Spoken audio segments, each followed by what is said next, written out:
Livro São Geraldo, o santo que brincou com Deus, do padre José Maria Montes. Nota do tradutor. A vida que este livro descreve é um formoso tecido de maravilhas. Lendo-o, tenha o leitor presente esta admirável promessa do Salvador. Aquele que crê em mim, esse fará também as obras que eu faço, e até fará outras maiores. O próprio santo, cuja vida vamos narrar, querendo despertar a fé e a confiança dos que a ele recorriam, costumava dizer: a Deus nada é impossível. Ou ainda, não poderá Deus fazer isto ou aquilo? E também é certo que Deus se compraz em mostrar-se admirável em seus santos. São Geraldo, como veremos, foi um taumaturgo porque Deus assim o quis. O poder incomparável de operar prodígios teve-o Geraldo desde a infância, e usou desse poder até a morte, e continua despertando por seus inúmeros milagres a confiança de seus devotos. Nesta interessante biografia, contam-se em estilo ao sabor de nossa época muitas, mas não todos os prodígios operados pelo glorioso santo. O reverendo padre José Montes, redentorista chileno, ao escrever esta obra, não teve o propósito de coligir todos os milagres e fatos prodigiosos que se encontram dispersos em livros e revistas. Para isso, mister seria escreverem-se vários volumes. Com respeito ao maravilhoso com que topamos a cada passo nesta biografia, lembramos ainda o que diz um dos biógrafos do santo.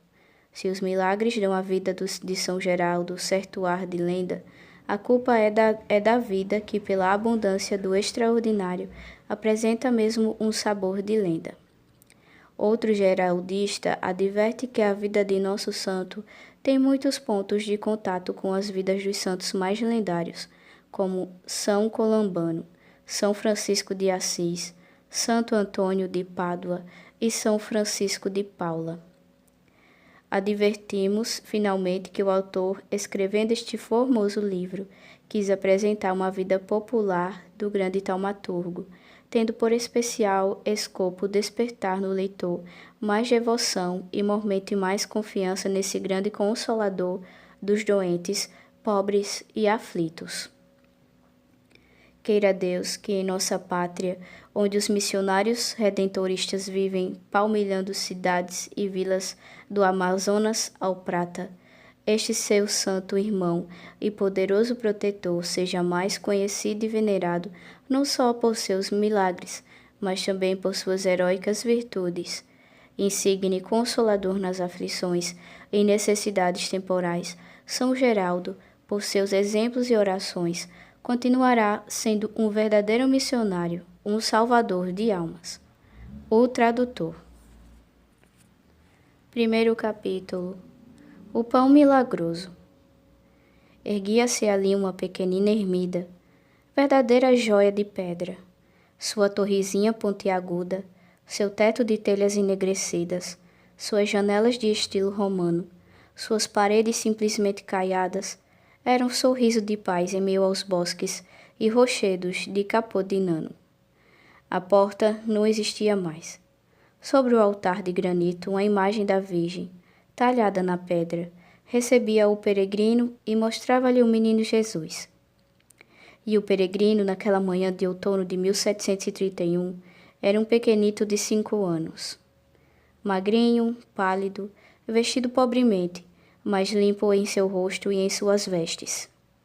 O menino chegou ofegante à capela, ajoelhou-se, ajuntou as mãozinhas, sorriu à Virgem e ao menino que o contemplava, e levando a mãozinha direita aos lábios com uma graça e frescura própria somente de uma criança de 5 anos, enviou-lhes o mais encantador e carinhoso dos beijos. O menino Jesus olhou para a Virgem, sua mãe, como pedindo-lhe licença, e com um delicioso movimento, desprendeu-se dos braços maternos, foi sentar-se aos pés do altar e pôs-se a brincar com seu amiguinho, que não se mostrou acanhado nem surpreendido, como se aquilo fora a coisa mais natural do mundo. Depois de entreter-se longo tempo com seu divino companheiro, o pequenino Ao despedir-se com graciosa saudação, recebeu como presente do menino da estátua um belíssimo pãozinho branco.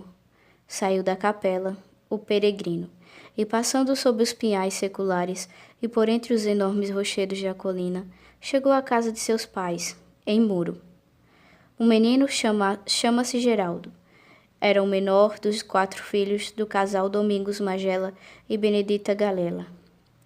Domingos exercia a profissão de alfaiate em Muro, cidadezinha da Basilicata, na Itália. Mamãe, olha o pão que me deram. Que lindo! Quem te deu, filhinho?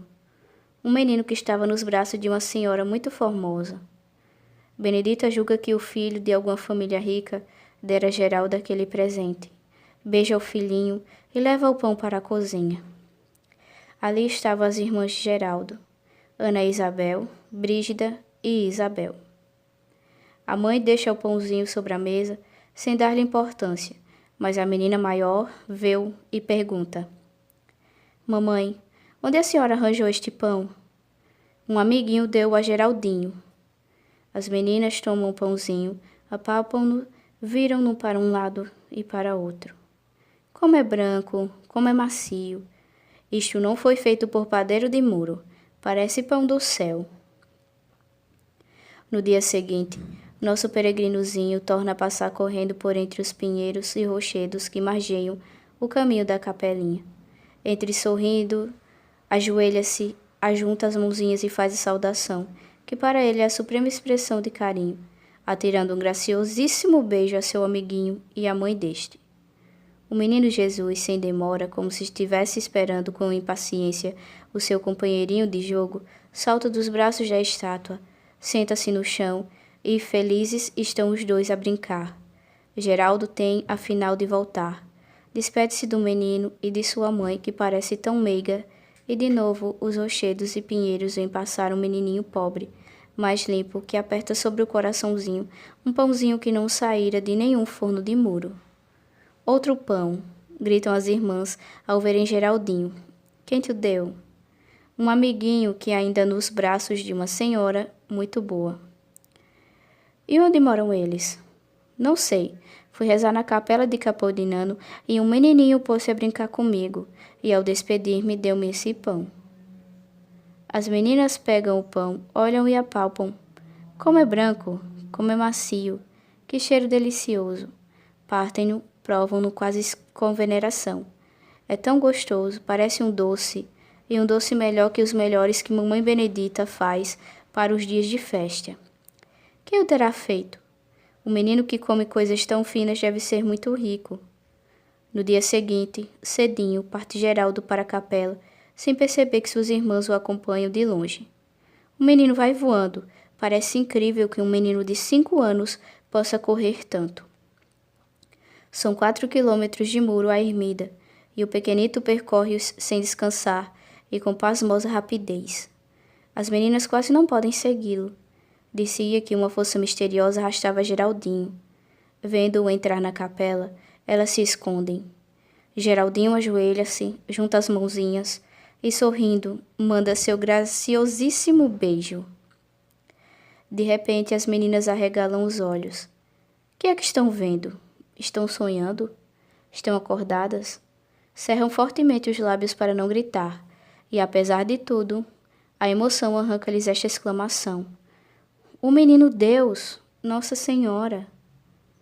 A admiração, o espanto das pequenas não tem limites. E não é para menos. Viram Nossa Senhora sorrir para Geraldo, inclinar-se e pôr o seu menininho no chão, e ali estão os dois pequenos, a brincar alegremente nos degraus do altar. A admiração, o espanto das pequenas não tem sonho. A Virgem está sem o seu filhinho, mas sorri ao ver o menino Jesus ali a brincar com Geraldo. Tiveram vontade de gritar, mas é tão linda aquela cena. Aquilo é o céu.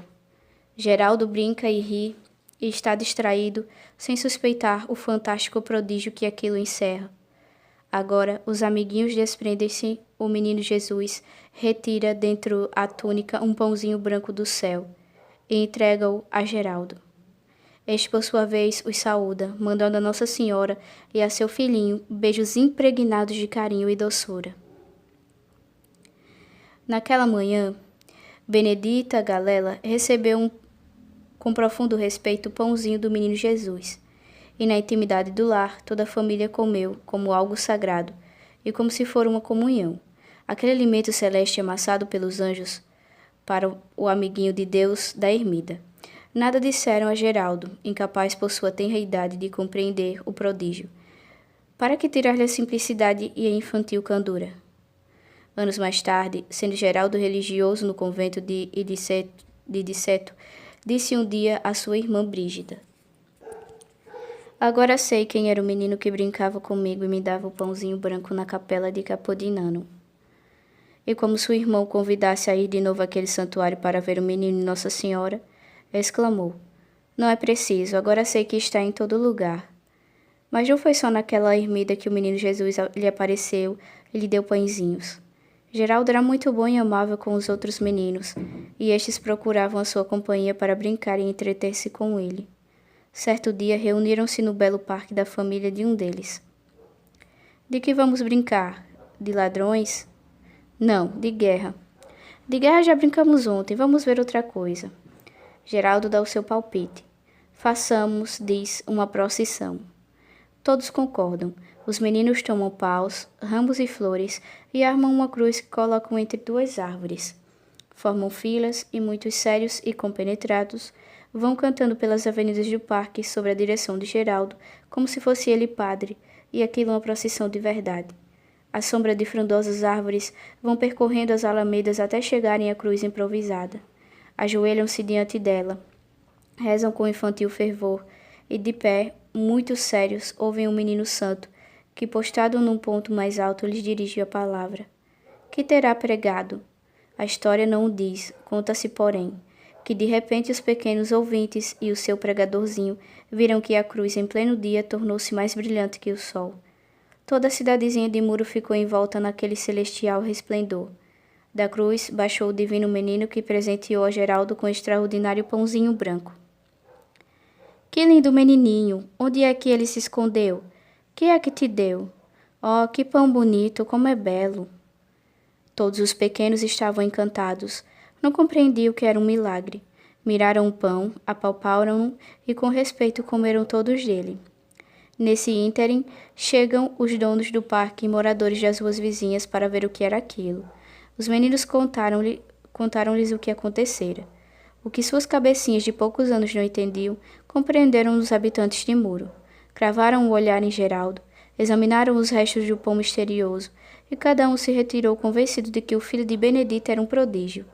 Entretanto, Geraldo continuava ajudando sua mãe, jogando com os companheiros, sobretudo rezando sem suspeitar nada dos juízos dos vizinhos nem dos portentos que se davam com ele. A boa Benedita sentia seu coração de mãe transbordar de gozo. Que seu filho era um santo, para ela não era mistério, e se Deus assim o glorificava em seus tenros anos, era porque o destinava a grandes coisas. E a humilde esposa do alfaiate de Muro chegou talvez a sonhar que um dia, na igrejinha da cidade, haveria um altar, e neste altar o filhinho de suas entranhas seria venerado. E então ela, pobre e ignorante, seria mais feliz que uma rainha, seria a mais feliz das mulheres. E mulher de fé viva, pois todo seu empenho em educar seu filhinho não apenas cristã, mas santamente. Ensinou-lhe todas as orações que aprendera de sua defunta mãe. Pouco a pouco fê-lo conhecer a Deus, explicando-lhe suas perfeições e, sobretudo, seu amor.